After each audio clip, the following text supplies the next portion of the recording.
மத்திய அரசுக்கு எதிராக மே 4, 5ஆம் தேதிகளில் நாடு தழுவிய போராட்டம் நடத்த இருப்பதாக பாரதிய ஜனதா அறிவித்துள்ளது. ஐக்கிய முற்போக்கு கூட்டணி ஆட்சியில் நடந்த முறைகேடுகள் குறித்து பார்லிமெண்டில் கேள்வி எழுப்பி வந்த பாரதிய ஜனதா மக்கள் மன்றத்தில் இது குறித்து கொண்டு செல்ல முடிவு செய்துள்ளது. இது குறித்து பாரதிய ஜனதாவின் செய்தி தொடர்பாளர் பிரகாஷ் ஜவடேகர் செய்தியாளர்களை ஞாயிறன்று சந்தித்தார்.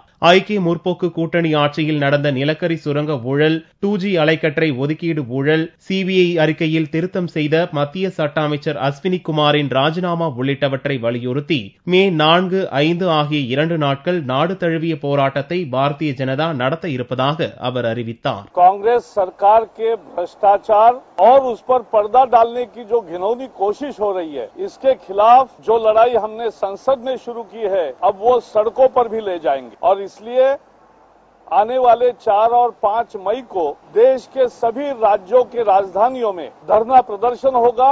மேலும் இப்பிரச்சனையை பார்லிமெண்டிலும் தொடர்ந்து எழுப்ப திட்டமிட்டிருப்பதாகவும் பிரகாஷ் ஜவடேகர் தெரிவித்தார். சட்ட அமைச்சர் அஸ்வினி குமாரை கேடயமாக பிரதமர் பயன்படுத்தி வருவதாகவும் பாரதிய ஜனதா கடும் குற்றச்சாட்டை முன்வைத்துள்ளது.